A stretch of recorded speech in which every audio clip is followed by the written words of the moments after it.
So I've tried to kind of categorize it into 5 areas of what we call 5 layers of enrichment. And the first layer would be nutritional supply. So the building blocks of life. This is how we're enriching an animal by feeding it in the way that it was designed to be fed. Okay? So chameleon keepers should be feeding flying animals.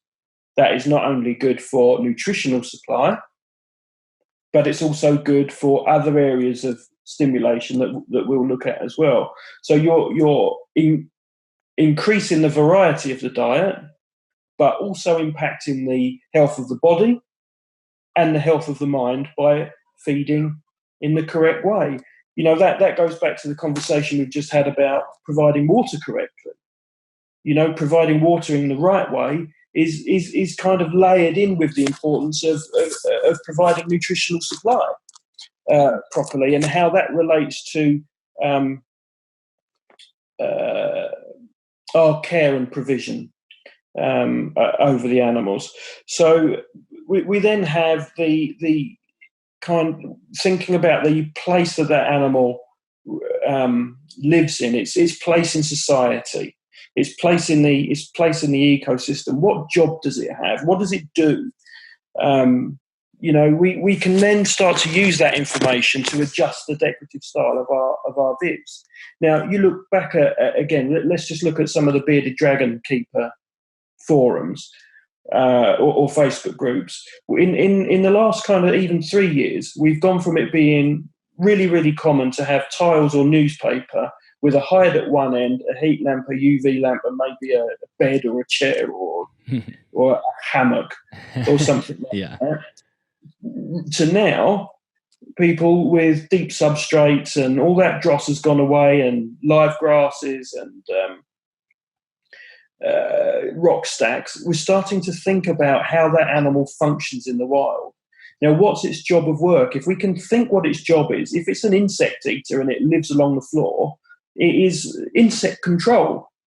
That's its job. It's keeping insect numbers down, and it's, you know, when you start to open it up, it therefore transfers its energy onto predators and so on and so forth.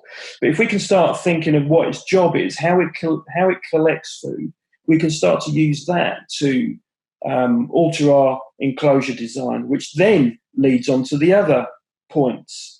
And just to remain on that point for just one second, I think that concept of understanding the role they play in the ecosystem is something that almost across the board, the reptile trade or industry hasn't really explored. Like you can really think like scavengers, for example. Like it's very easy to think of different scavengers in your brain: hyenas, ravens, all, you know, vultures and things like that. And that's the role these animals play in society. But when I think about a snake or a lizard in the wild, I'm kind of racking my brain to think about the roles that these play. Like I think a lot of what you're saying is right with, you know, insect control or rodent control, things like that. But it would be great if the hobby could start thinking that way and coming up with answers to that question. Well, here's a good one for you. What about pollination? Yeah, that's huge. The importance of pollination. Reptiles are just as important to pollination as birds and insects. And therefore that leads in, you know, thinking about its place in society, what's its job of work.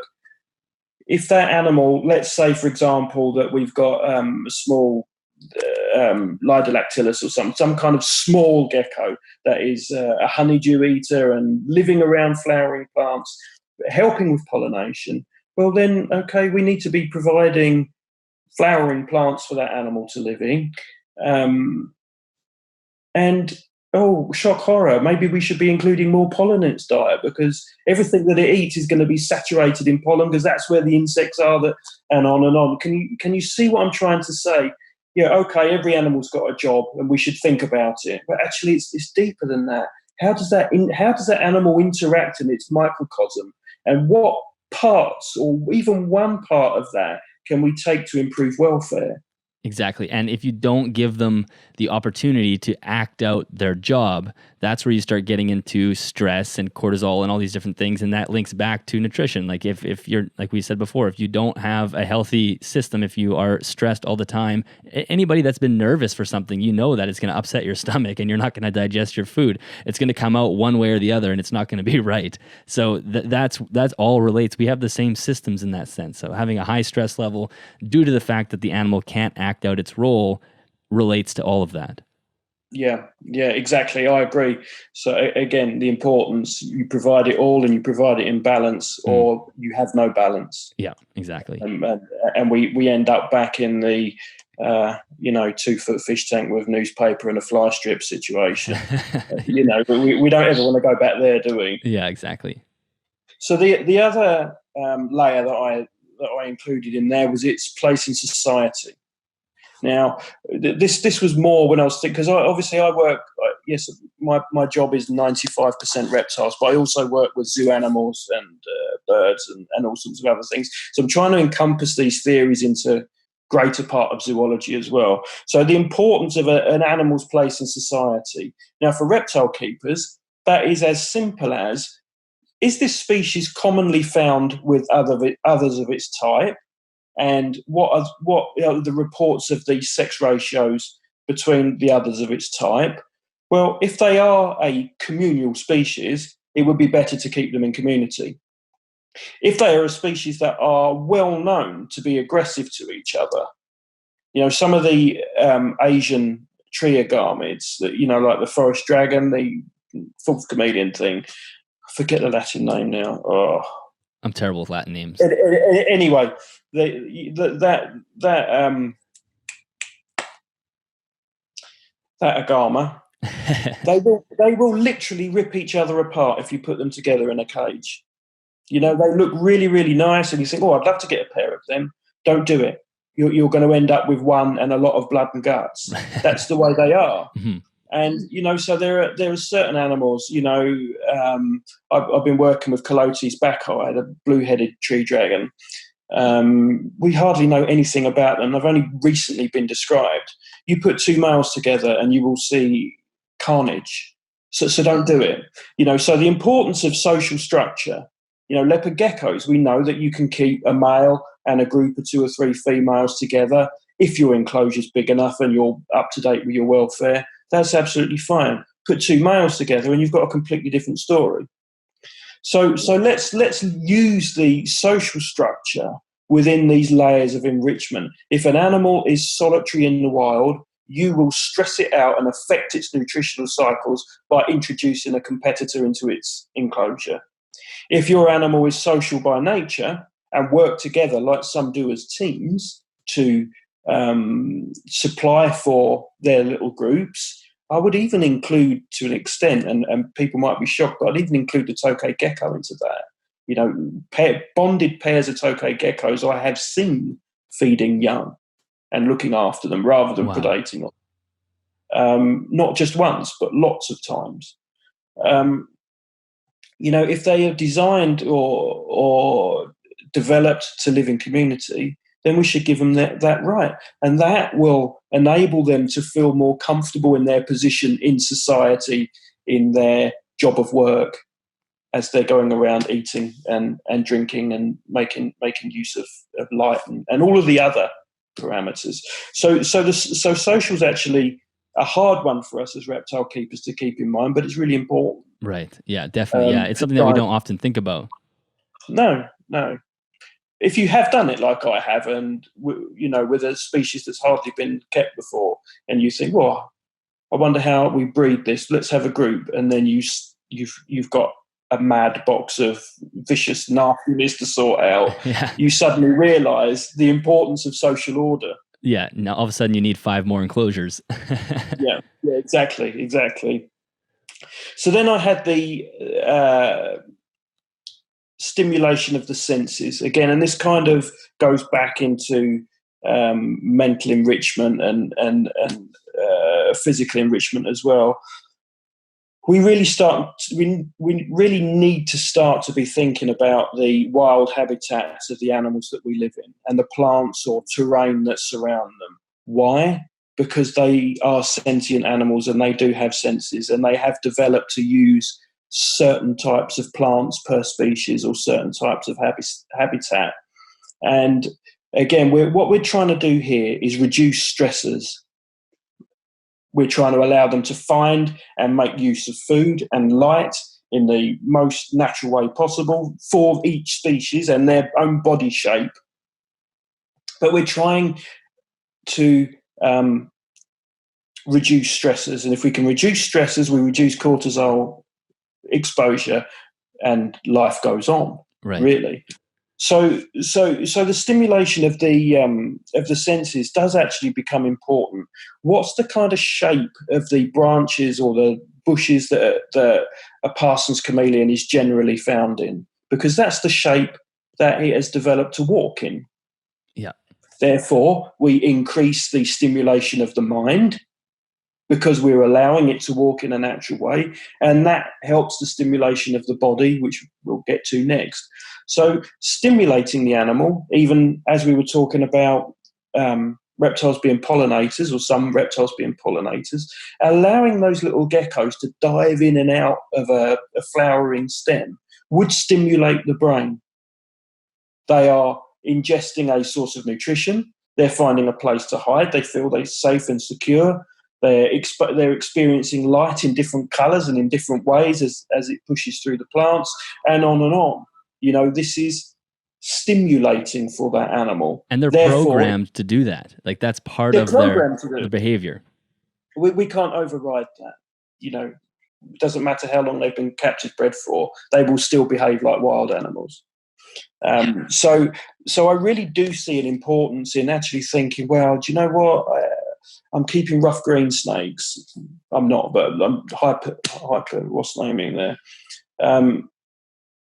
So where are they generally found? And actually, is a 12 by 12 by 18 viv with a few plastic plants hanging down in there an adequate enclosure for an animal that's actually a really highly developed spider and caterpillar keeper that is generally found in long grasses or sort of thicket type shrubs in full blazing sunshine for most of the year? Stimulating through being accepting of their senses, what they've been designed to use, how they've been designed to move. So I do believe that that's really important. Yeah, no, that's a really good point. It's hard because we don't have the same array of senses as them. We can't assume. I always try to relate it back to humans. Like, imagine you were stuck in an environment where there were just no scents, where everything had no smell. That's a huge part of who we are and how we investigate an environment that you would miss out on. So we need to nature's the easiest way to replicate it. You just look at what they have and try your best to replicate it, and then all of a sudden these behaviors will start to pop out. Exactly, and of course each one of them allows us to see a different set of behavioural traits in the animals. Exactly. And for more experienced keepers, that's what excites me. What can I do in captivity to be able to see that animal behave in the way that I saw it when I saw it in the wild, rather than just sit in a box doing nothing? Yeah, and that's the point there. Like, I think the keepers that have their tub and their newspaper and their water dish, like you said, they're resistant to the idea of adding enrichment, almost as if it's a punishment. Like, hey, you should be really adding light, you should be adding enrichment. But really, you want to flip that on its head and say, like you said, you get the privilege of seeing these behaviors of which is really deep down, which I assume most people want to see. It's not a punishment. It's not a punishment to add these enrichments. It's a privilege, and then you're rewarded by it. Yeah. Would you, any of us, if we were able to keep sidewinders, for example, who would ever want to keep that on paper where you could never see it sidewind through sand? Yeah, exactly. Can you see what I mean? And that animal wouldn't be able to move in the way that it is developed over unimaginable time to move. And how then would that affect the shape and the position of its organs and how it actually functions as it moves around on this alien surface? Muscle tone, everything. Muscle tone, organ position, organ function, on and on and on. Then, what's it doing to the sense? How's it being stimulated in the senses? How's this working in its social life and its position in the environment, its job of work? What's going to happen? It's going to stress out. Yeah, exactly. That's what's going to happen. And whether you start to see a biological shock in that animal quickly or over a long period of time, that cortisol's there and it's doing a bad job. Yeah, it is eating away at them slowly. Exactly, literally. Mm-hmm. Yeah. So the final layer is physical, And okay, that's the part of the core 3 parameters. But again, just to try and keep in mind that physical movement, physical stimulation, building enclosures that allow your animal to move in a natural way builds its physical health. If we can improve muscle tone, if we can increase blood flow, if we can jiggle about internal organs so that they don't become fat encrusted constantly, if we can inspire that animal to move, that chameleon to charge around its enclosure while it's hunting soldier flies, you are increasing health because the animal is moving. And if the animal is moving, its functionality goes up. The liver, the kidneys, the heart, the brain, they're all more stimulated. They're all leading to a greater level of fitness, physical fitness. So our enclosure design needs to incorporate, as we try to enrich our animals, a method where the animal can move naturally and is inspired to do so. If you have a smaller garmers, like I have the little desert dragons at work there, we've created a prime rock stack and then other little rock stacks and plants and little bits of scrub, because they're designed to jump around and catch flies out of the air and dart under this rock and skate under that rock and dig a hole and then bask. I'm actively encourage them to leg it about. And in doing so, one would hope that their blood chemistry has a better chance of being finding normality, that they are experiencing less in the way of stressors, so their immune system and their gut culture is even more potent than an animal that is ill provided for. We just need to think, how is this animal adapted to live? Can I replicate that? And how can I get them to do so in the first place? Now, this then comes all the way back to the first parameter of overall nutrition, where we talk, for reptiles at least, where we talk about the energy that surrounds. A reptile can only display the level of energy that surrounds it. If we underprovide or provide a source of energy that is unbalanced towards sunlight, they will not have the energy to use the enclosure that you have built. Hence, unfortunately, so many bearded dragons that, I've seen pictures of bearded dragons that can't put all 4 feet on the floor at the same time. They're so fat. Yeah. Now that is so unlike a wild bearded dragon that animal, it could have come from the moon. Yeah. It is not a bearded dragon any longer. It has been overfed to a point of chronic obesity. It will carry on eating. Reptiles don't have a shut-off. They are opportunistic feeders. They are pre-programmed to know and to work in a situation where they never know where the next feed's coming from. So